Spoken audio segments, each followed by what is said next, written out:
Is therapy culture destroying us?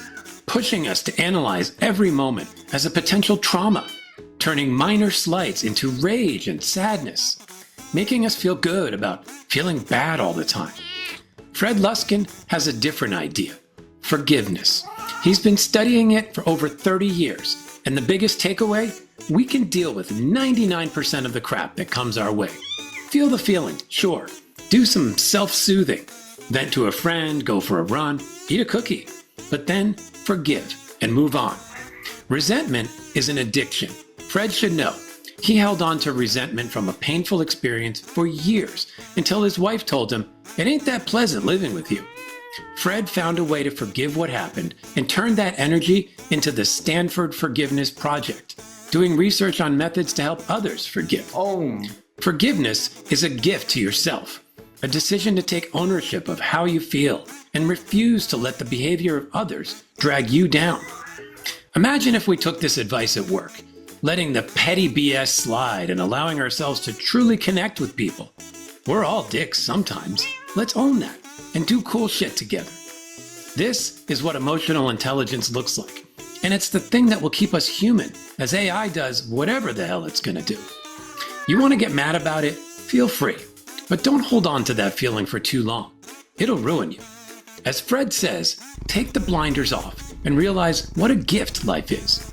I couldn't agree more. Welcome to the DesuckifyWork podcast, the show where we cut through the BS and find ways to make work more fun, more human, and less ridiculous. All of which makes your business more profitable, by the way. Today's episode is part of the ProHuman Series, in partnership with the ProHuman Foundation, where Fred is an advisor. If you enjoy this one, please like, share, rate, review, or subscribe to the podcast. Let the desuckifying begin. Here's Fred.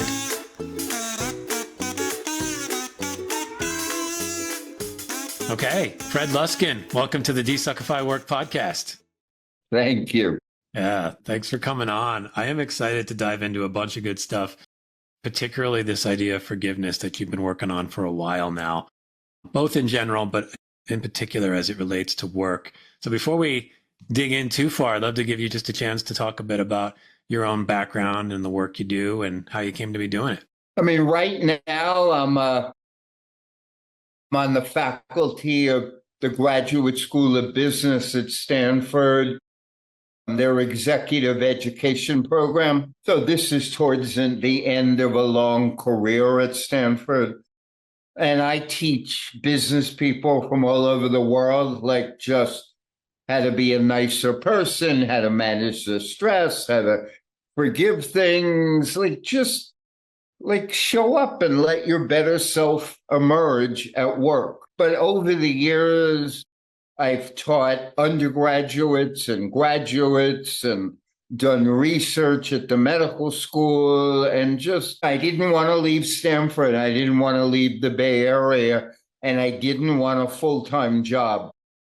So I've done all sorts of things so that those things maintain themselves. Yeah, no, I like it. And what drew you to a lot of this work you're doing, particularly around forgiveness? I mean, the bottom line is I had a very painful experience where I could not forgive. And it dragged me down for a number of years. I mean, it was just too big for me. And my wife years ago came to me and said, "Fred, I like you.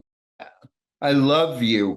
But boy, it ain't that pleasant living with you now that you've got a grudge and you're bitter. And what the hell's going on? You can do better than this." Yeah. So that spurred me to take my head out of my ass and forgive what had happened, literally. And then I used what had helped me. I turned that into the Stanford Forgiveness Project and started doing research on methods of how to help people forgive. Was the event in your own life, was that a personal thing or a work thing? Or? Oh, it was totally personal. It was a personal abandonment. And what Was it your wife's insisting that got you to finally look at it differently, or was there more work that had to happen there to see the opportunity that forgiveness could provide for you? I mean, I'm going to say like a body at rest tends to remain at rest. Mm-hmm. So my mistrust and bitterness would not have ebbed without something coming in from outside. Thankfully, she did it nicely and with care. Mm-hmm. But something usually comes in and says to us, you know, this strategy you have of dealing with life is a complete failure. Yeah. And whether it's you hit bottom as an alcoholic or you start antagonizing the hell out of everybody, something usually comes in. Thankfully, I didn't fight her. Yeah. So that I could use her spur as an invitation. I mean, it was more than an invitation, but it was less than a threat. Yeah. Okay. An insistence, maybe. Yeah. Like grow up. Yeah. Yeah. So before we dive into the sort of way you got through that and ultimately are helping others get through it, I'm curious. You do a lot of work in the executive program now. I know you work with other companies, and I'm just curious, what's your read on the state of work right now? I mean, that's such a complex question. There's so much in the air, hybrid versus not.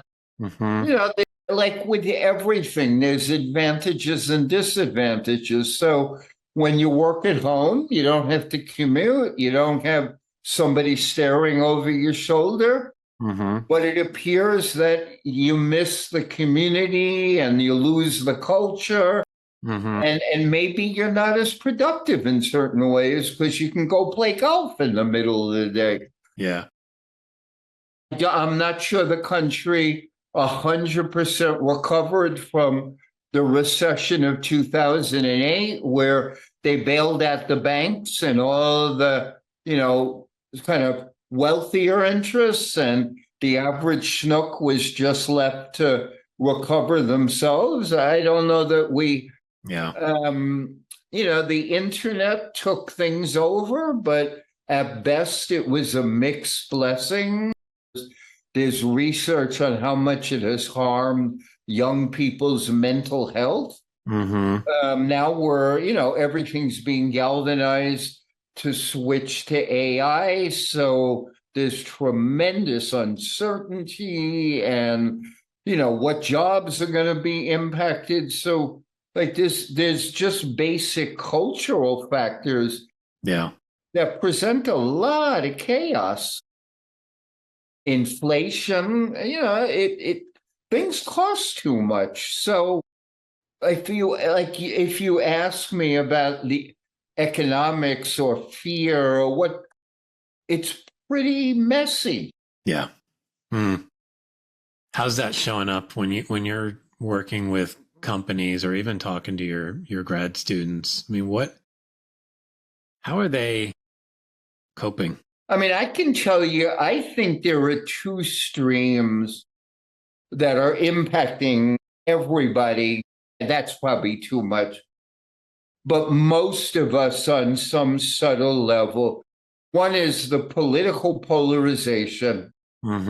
Everybody got to be careful about what they say, who they say it to. There's so much tribal kind of mistrust.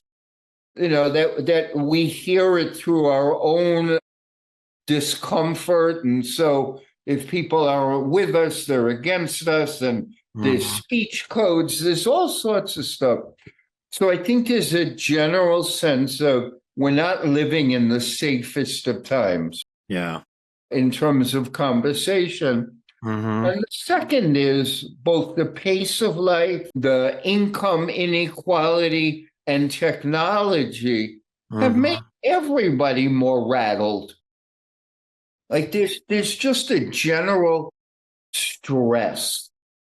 You see it on the freeways, you feel it in supermarkets,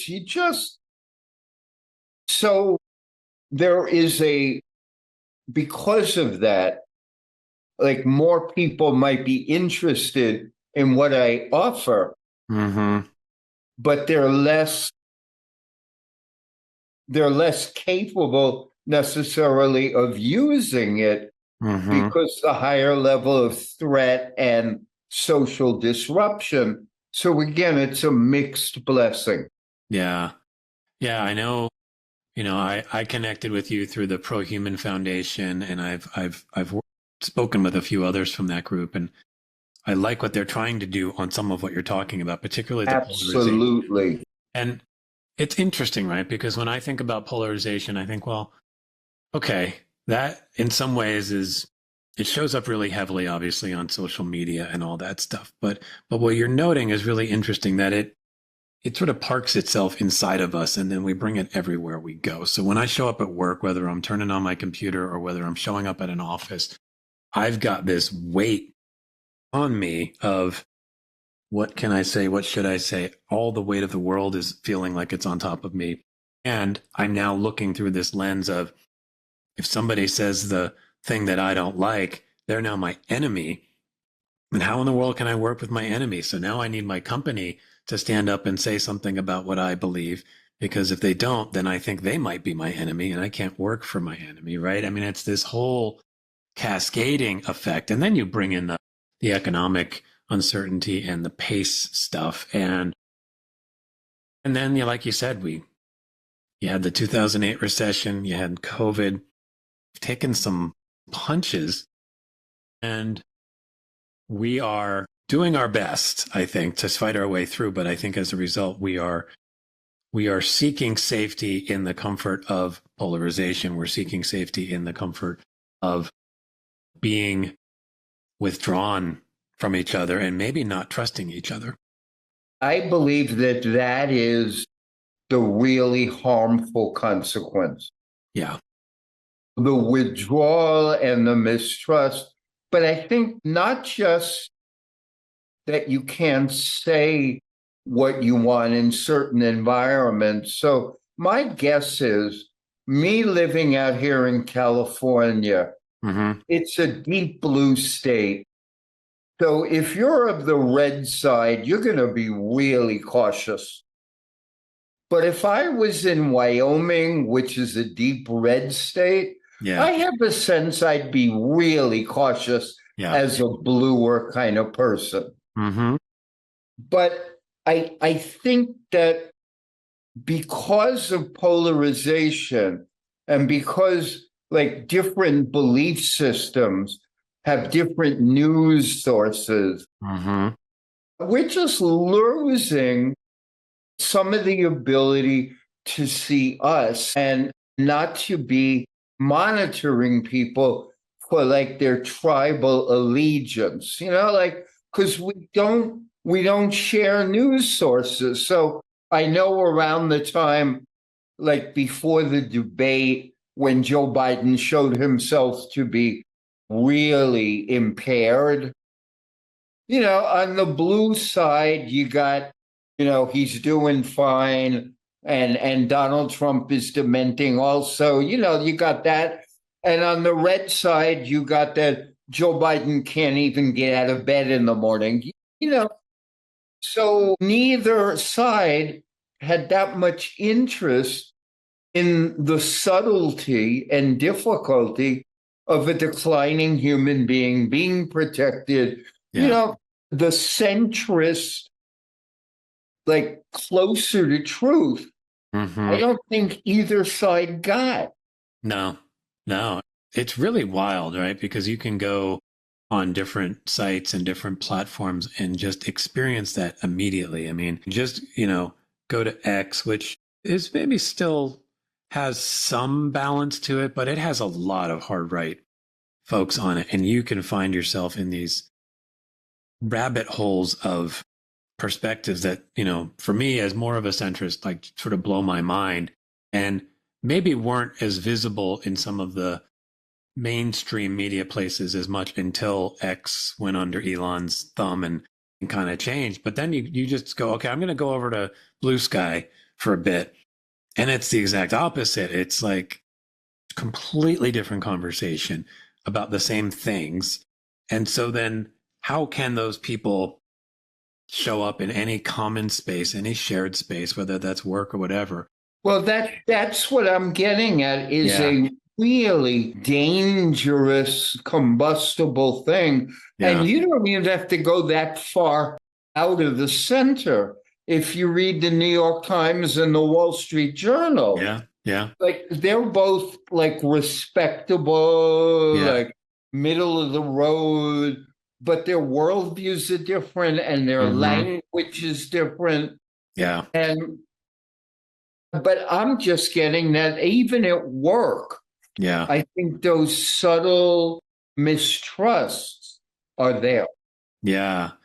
So I'm curious. I mean, work is a really interesting place. I mean, in addition to all this stuff we're bringing in, there just tends to be, there's two kinds of conflict I notice at work. There is the small chipping away kind of micro grudges that happen. You know, somebody maybe didn't ask you a question in a meeting or didn't pay attention to your perspective, or maybe a little bigger, like they didn't invite you to work on a project that you thought you should work in. And then there's those occasional big things where, you know, somebody, you know, a toxic boss or a coworker like just tosses you under the bus, like those kinds of things. But it feels like the default mode at work is some blend of fight through it and passive aggressiveness, which is then like, I'm going to just ignore that person or subtly dig at them or subtly work around them. Like, we don't have a method of just navigating all of that stuff that comes up. And then again, the layering of the mistrust in the air. So what helps a workplace even begin to consider the idea that forgiveness in these situations, in these instances, in these interactions could be a not just useful because it will make people feel better, but actually make the business run better? Well, I mean, when you describe two levels, Yeah. like a healthy culture and healthy leadership would model pretty close to unconditional forgiveness for small mistakes. Like if you just have a culture where it's accepted and normalized that we all make mistakes, we all have personality problems, and we're all assholes on bad days. If that was normalized, then that goes a long way to mitigating a lot of the lower level problems. You know, and you don't have to talk everything over and you don't have to make a big deal out of it. It's just that if somebody says the wrong thing in a meeting, if you're taught, just mostly let it go because you'll say the wrong thing in a meeting and we'll let it go for you. Yeah. The second piece, though, is that because of technology and because of a rush culture, and because of declining relationships, people have less ability to self-soothe. And it's the ability to self-soothe that causes so much of what you see at work as disruption and unhappiness. It's like if somebody says the wrong thing to you, and most of the time they're a decent human being, then go off for a minute, take a deep breath, remember you're loved, and go back. But it's self-soothing. You know, have a favored snack there where you can eat it and say, hey, I like me. I'm going to take a small amount of dark chocolate, you know, and I'm going to sit here and I'm going to soothe myself because I matter. Not that this world is filled with assholes, but that I matter and I want to quiet myself down and not ruin my day. So self-soothing is what is more missing than anything. In fact, I just read of a research project, and I think it was a lot to do at work, that They found out that expressing anger, unless you're in real danger or that you need to seriously defend yourself, Yeah. doesn't help. Hmm. Like punching a pillow and shouting and telling somebody off, unless that is an instrumental act that will make a difference right then. Hmm. What is missing is this self-soothing. Hmm. That's interesting. It was a pretty strong meta-analysis of studies Yeah. that was, and this is different. Like, it's one thing to tell a friend, my boss was an asshole today, and I didn't like what they did. And Mm-hmm. that's helpful. Yeah. What's not necessarily helpful is telling your friend that and then spending 20 minutes about how awful your job is. That Hmm. actually makes you feel worse Hmm. and reinforces bad habits in your brain. Yeah. It's like What's you're, helpful is sharing enough suffering so that somebody can support you, yeah. show you that they care. Mm-hmm. Then you soothe yourself, you Yeah. get over it. Hmm. But what's missing is teaching and modeling an expectation. Yeah. People are grown-ups. Yeah. That's a really good point. I mean, I think part of the culture, and this is interesting, right? Because there's what I would call the therapization of culture a bit over years. Like anything, there was some need and some goodness in trying to help people feel better, right? And then I think you push it to the place where you strip away agency from people and you see everything as outside of yourself. And therefore, I need everyone else to change and do all this stuff versus having your own mechanisms, whether it's self-soothing or whether it's your ability to forgive somebody or forgive small grievances, all that kind of stuff. And recognize that, 98% of what's happening at work is stuff we have the ability to manage ourselves. I'm going to say maybe even Could 99%. be, right? Yeah. I mean, and so that is a big thing. And what's interesting is both, I don't know if all people who are in leadership positions fully get that. And some of that might be some of the damage that's been done over the years through all of the stuff that's come at us. And it's been comforting to kind of think the world's just a mess. Everybody's a mess. Everybody sucks. Therefore, I can just push all of it there and expect the world to change to hopefully make me feel better. And what you're saying is, well, kind of good luck with that. But in the meantime, there's actually things you can do, whether it's, like you said, finding ways to self soothe. I'm intrigued by the anger thing, actually, because I've listened to this guy, he's an executive coach, and he talks a lot about emotions and allowing them to move through us. And the distinction he would make is with anger, don't don't express it at somebody, but it's okay if you do need to just go scream into a pillow for 5 seconds, but then move on. 5 seconds, yes. 5 minutes, no. Yeah. Like there's a point at which you're now And attaching it to yourself. you do it instead of yelling at them, not to pump yourself up to Right. get madder. Exactly. Those are huge distinctions. Yeah, that's a good point. It's more of a release rather than a Exactly.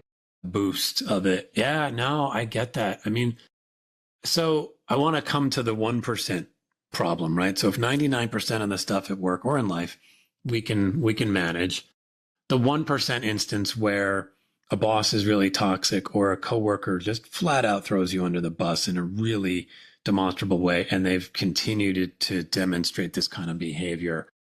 How how do we deal with that and how does forgiveness potentially help us move through that?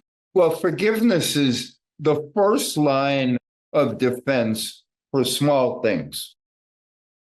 I mean, like, here's an example that I used to use when I taught a lot. You're driving on the freeway, somebody cuts you off, no great harm, but they weave in front of you.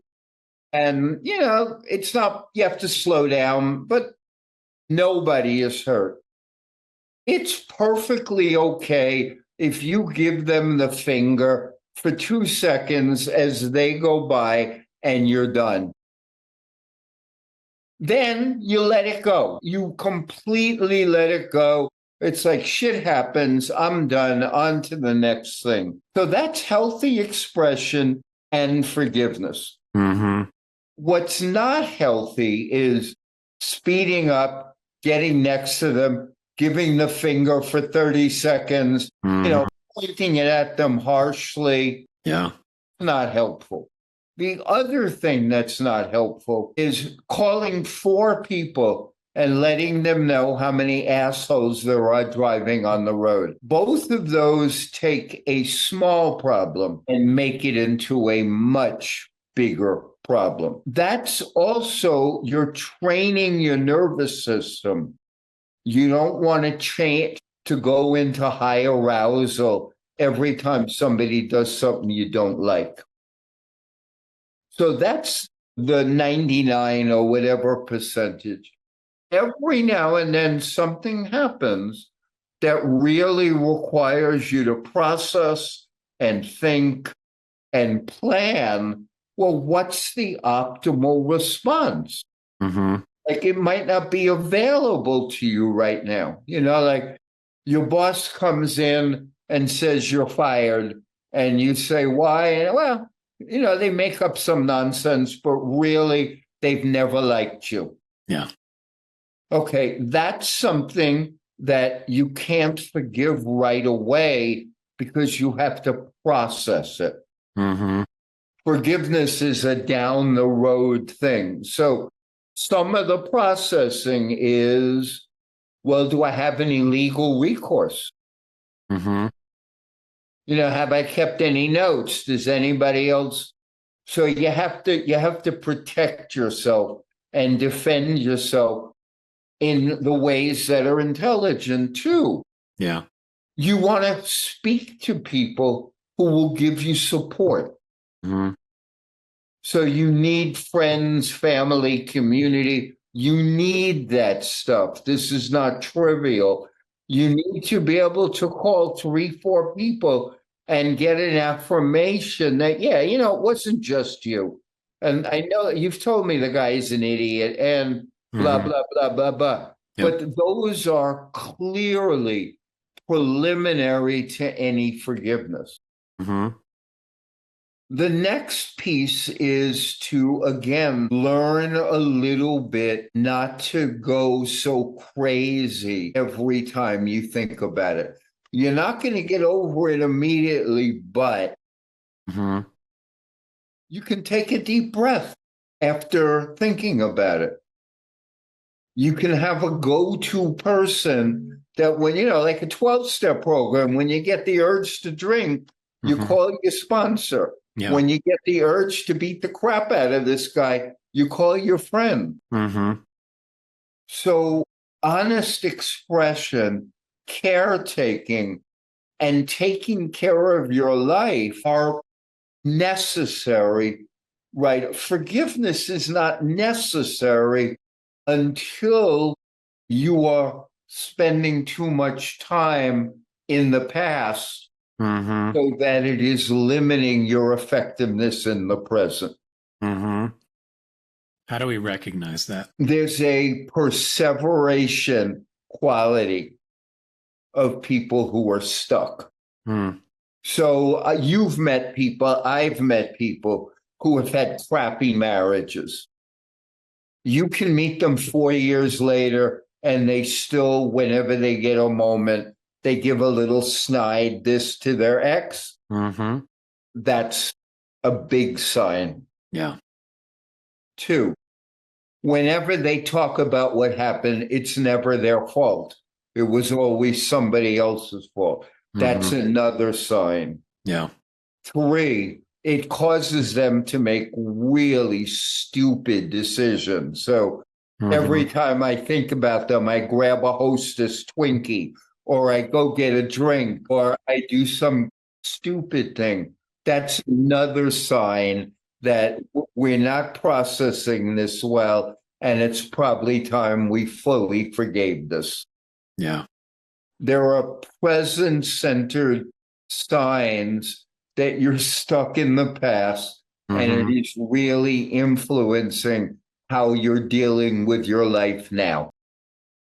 What helps us recognize that, as opposed to, you gave the example of your wife sort of going, "Hey, Yeah. you got to move through this," and I imagine that happens to a lot of folks. Hey, your friend is still picking at their ex or whatever, and you go, "Man, like, it might be better if you could find a way to move past this," right?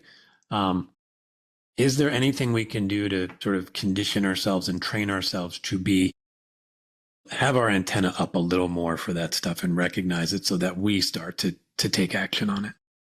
Well, let me tell you a story which relates to how one of the beginning things that got me into forgiveness.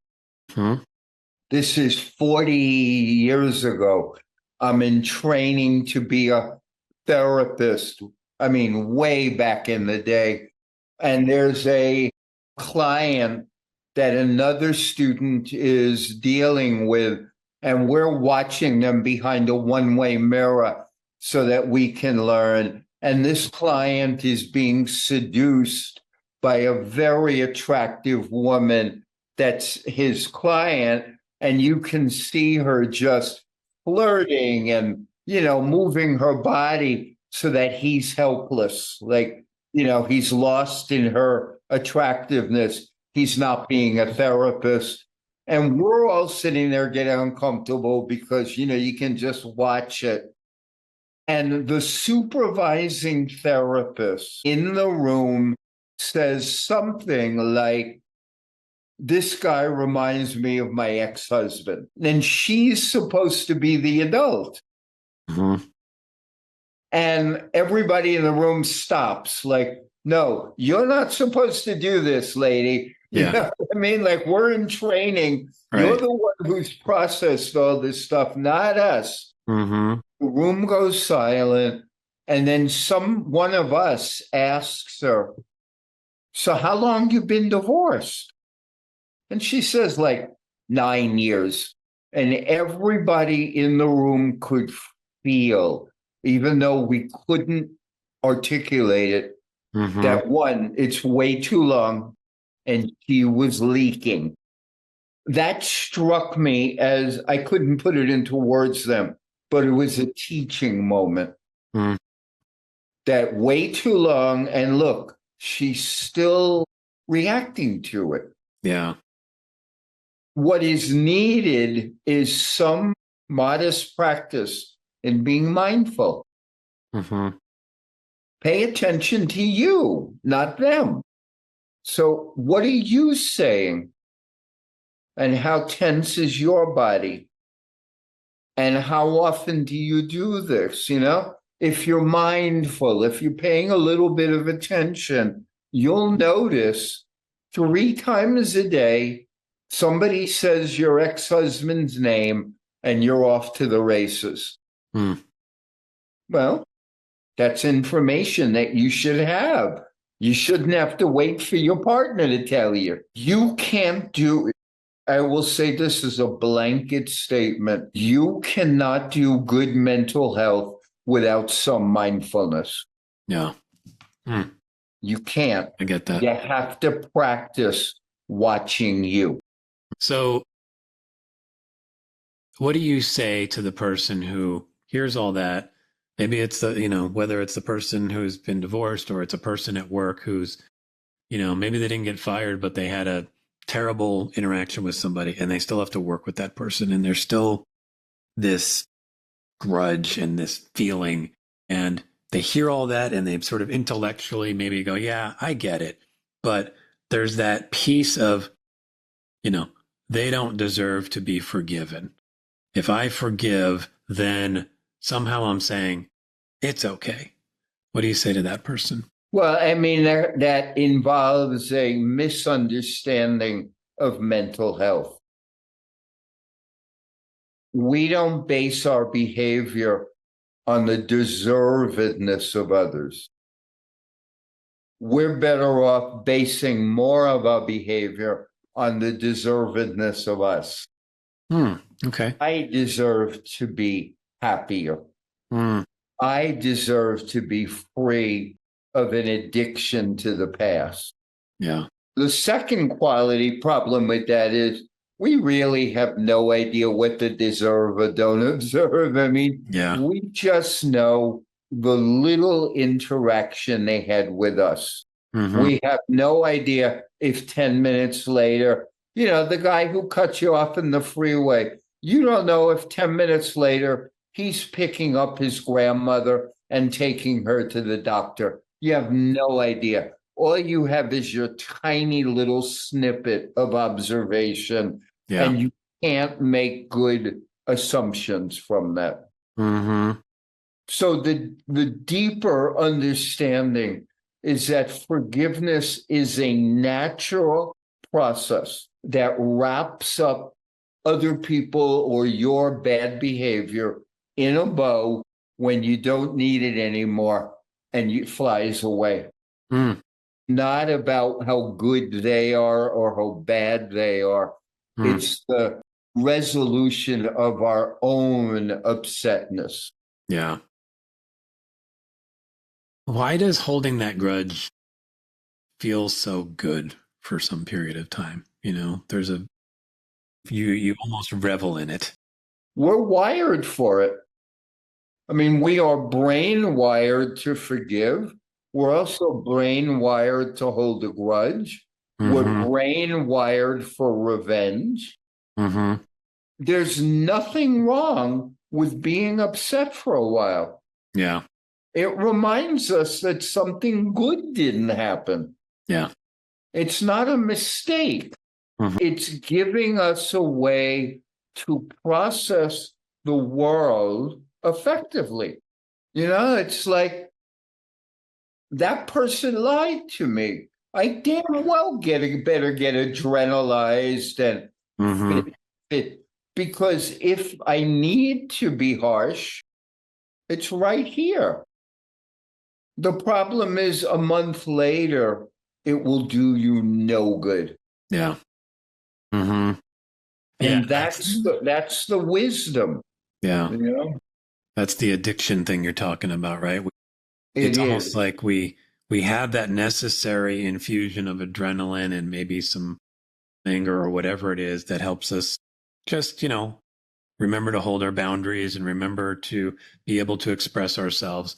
And that feels good. And then it's like, I'm going to carry you around for a while because I like it. And then suddenly we're in a loop. Yeah. And it's like the real question is, what's a skillful response to difficulty now? Not 5 years ago, but now. What's skillful? So when somebody cheats on you, it may be entirely skillful to tell them off. 6 months later, it's no longer that skillful to tell them off. A week after somebody does that, it is absolutely sometimes helpful to plan revenge. It gives you some power and you explore options. That's helpful. But 2 years later, if that's what you're doing, you're missing your life. Yeah. Yeah, I've often heard it like you're basically giving that person power over your life. You're allowing them to sort of own you in a way that, if you really think about it, why would you give the person who hurt you that way so much power? The instance where somebody does something wrong and we still have to be around them, and this can be in our families sometimes, or it sometimes shows up at work.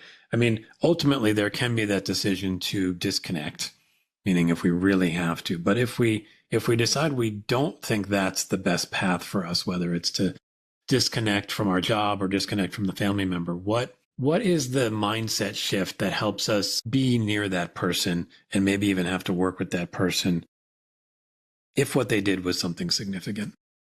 Well, you have to remind yourself you're making a choice. I could quit.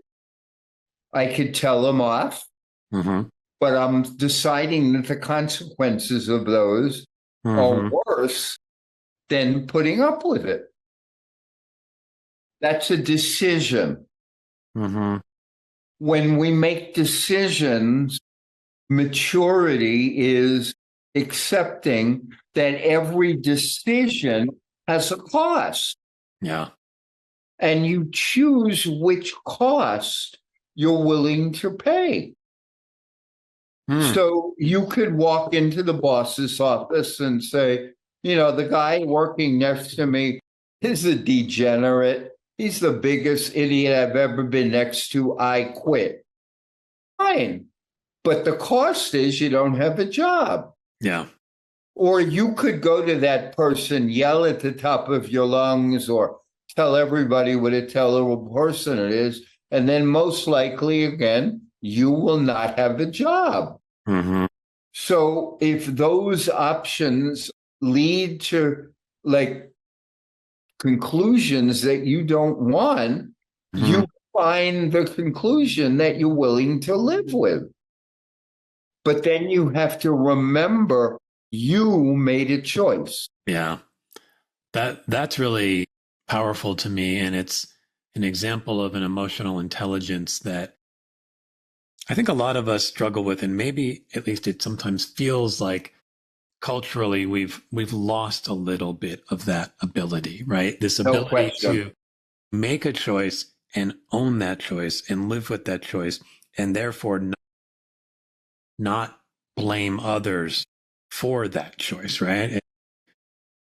If I decide to quit my job in that scenario, I need to let go of the resentment around that. Like, I got to just go, okay, I quit my job because that's what I needed to do. And now I'm going to go find another job. And I'm okay with that because that was the best choice for me at the time, as opposed to Exactly. carrying the resentment around with you and going like, you made me quit my job. Well, again, short term, Yeah. it's really helpful to Mm-hmm. not take it all on at one time. It's too Sure. much. I get that. But longer term, you want to move forward with a sense that considering the options available to me at the time, I made the best decision I could. Mm-hmm. Yeah. And I can see that there's the flip side. If I choose to keep the job, that I can't just keep showing up pissed at this person.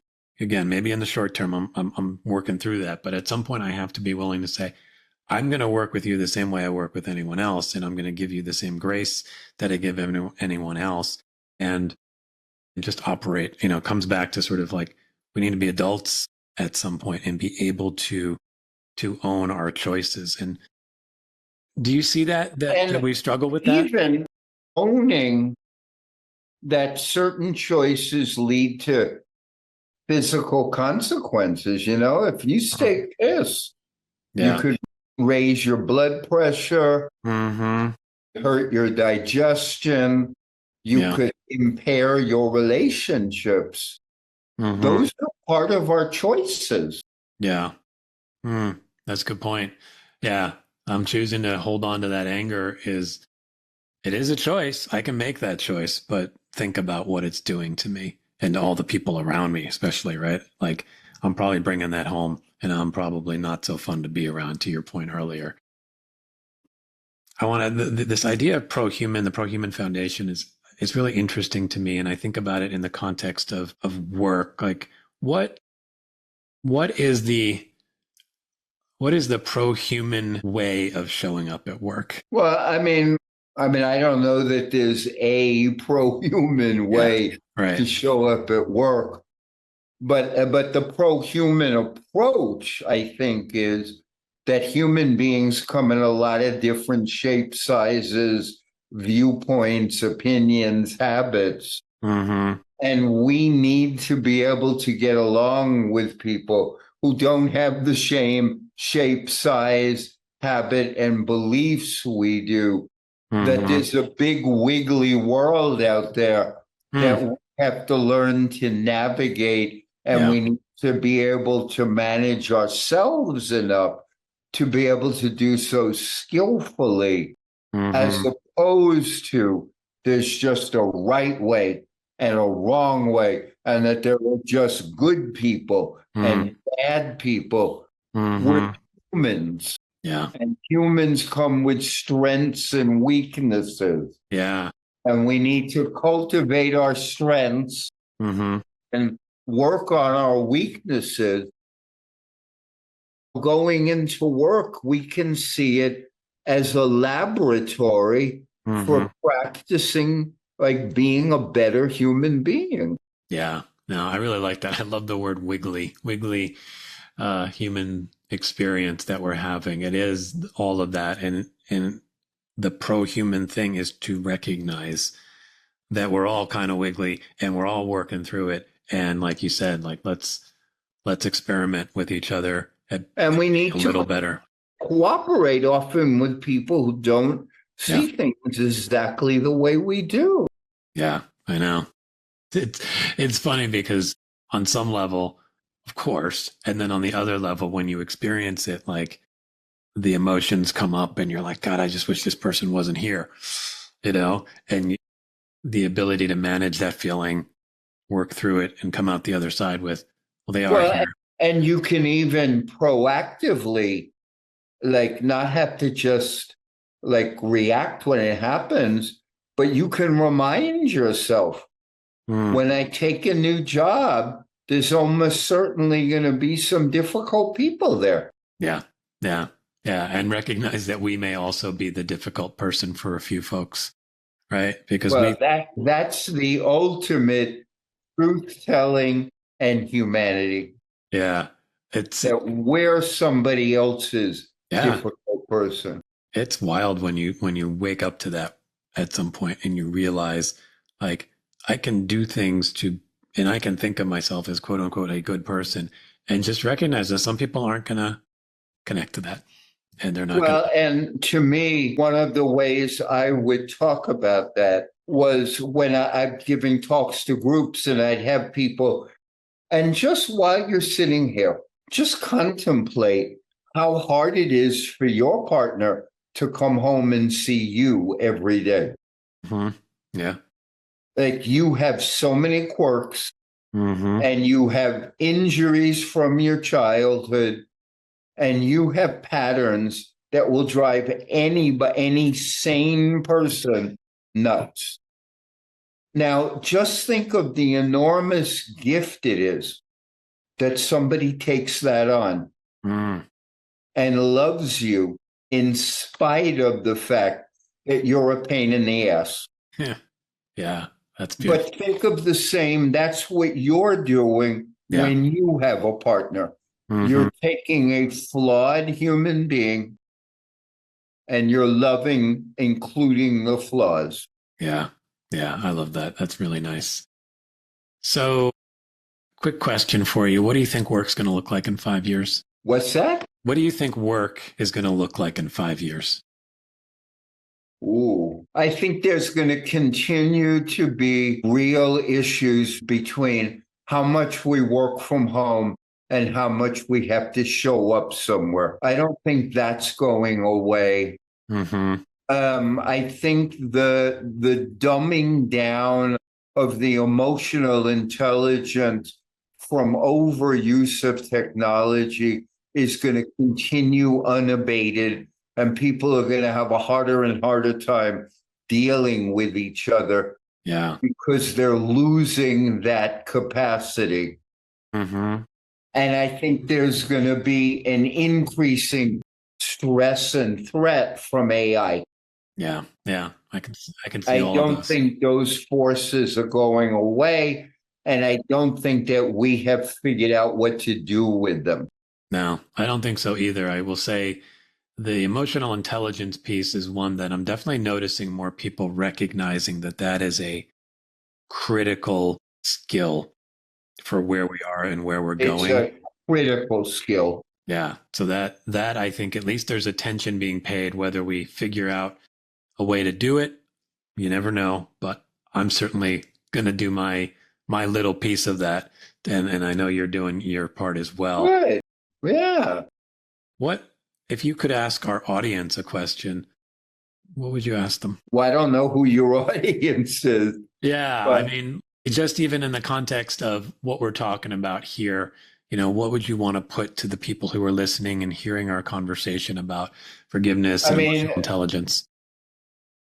the question that I would pose is how can you take the blinders off your life so that you stop taking so much of the good in your life for granted?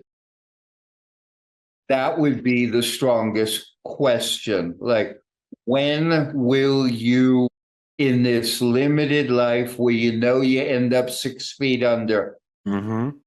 when will you take those blinders off and pay attention enough to realize what a gift and miracle this is? Yeah, I really like that question, and I almost see that as a daily practice. Just wake up and ask yourself that question. It would have to be a daily Yeah. practice. So, if you could wave a magic wand and create a fully desuckified world of work for everyone, what does that world look like? Well, I can use this as the summative statement on forgiveness. Mm-hmm. If you stop blaming so much and you stopped examining what's wrong so much, you would have more time to appreciate what people do for you and say thank you, and have more time to appreciate the beauty of nature and the simple gift of being alive, so that you would shift that balance from let me constantly notice the cup half empty Mm-hmm. and spend a little more time noticing the cup half full. Mm. Yeah, that's really nice. I like that world. But that's the real purpose of forgiveness. Yeah, I like that. I think that is not necessarily clear to most of us when we hear about forgiveness. So I think Of that's a course really not. nice. It's not at all. Yeah. So one of the things I do on my show is I like to have a little fun with sound effects. So if you listen to my show at all, you'll hear cats meowing and stuff during the intro and stuff. It's a little funky and weird, but that's how I am and who I am. So I'm going to invite you to contribute a sound effect if you're open to it. Can be anything. Doesn't have to be cats, doesn't have to be animals. It can be anything that sort of symbolizes some joy for you in the world. I mean, it's so funny. You're getting an old hippie who, like, I mean, I really was an old hippie. I had Yeah. a vegetarian restaurant by the beach in California way Nice. back in the day. Yeah. And I had long hair to the middle of my back. And I have spent a lot of my life, like, like I'm going to say meditative types, but Mm-hmm. not, like functional, but with that hippie thing. And when you asked me, the only thing I could think of would be some sound of like trying to make more peace. So I would have said Om, a sound effect. Yeah. I'm home, Om. Mm, I like that. That would have been my sound. That would have been it, That as a works. reminder again to just center a little bit. Mm-hmm. Yeah. It's really interesting, even as you say it, and then Om. There's something about that word that, we all know it. We're familiar with it from movies or TV if we haven't done it ourselves. But the physical feeling of saying that word, That's it. it is this really beautiful feeling of It's no, expelling air and through a little bit of contraction and the stress relief. yes. It really is real. And when you complain and bitch about your life, you create the exact opposite effect. Mm. Yeah. Yeah. I can feel So that too. that's our choice. Yeah. Mm. Well, that's a wonderful way, I think, to wrap us up here. The last thing, I'll just give you an opportunity to tell us where people can find you online and learn more about the work you do. I mean, I have a website, fredluskin.com. Mm-hmm. We just published a workbook, the Forgive for Good workbook. That would be if you want to really learn what we do, you get that book because it takes my 30 years of teaching and we turned it into a step-by-step thing. Nice. The book is oriented towards people in recovery, but it's for everybody. It's just titled For Recovery. But that's the strongest approximation. Mm-hmm. There's like 100 YouTube videos out there of me teaching. I mean, I've been doing this for a long time. Yeah. And, I'm not hard to find. It's like, so that would be my closing. Cool. I'll put all that in the show notes and give people different opportunities to connect with you. And I just want to say thank you. This was a really fun conversation, Fred. I really enjoyed it, and it was enlightening to me. I think I came in maybe with some bias about what forgiveness really means, and I have some new thoughts about it that I can chew on for a bit, and I hope our audience feels the same. Thank you. And that's probably half of what we do. Yeah, amazing. It just letting people understand in their guts what it is and isn't, because almost everybody has misconceptions. Yeah, no, I appreciate that. Well, thank you, Fred. This was a lot of fun. We'll talk to you soon. You're very welcome. Thank you for inviting me on. Awesome. Take care. Bye-bye. Bye-bye. Thanks, everyone, for tuning in to the DesuckifyWork podcast. And a huge thanks to Fred for bringing a beautiful message of forgiveness to the show. You can follow Fred on LinkedIn and check out his site at fredluskin.com, where you can learn more about his books, including the Forgive for Good Recovery Workbook. If you enjoyed the conversation and would like to help your teams bring their absolute best to work, I invite you to schedule a free half-hour discovery session. Type meow into the calendar invite, and I'll also send you a free DesuckifyWork t-shirt. Bye, everyone.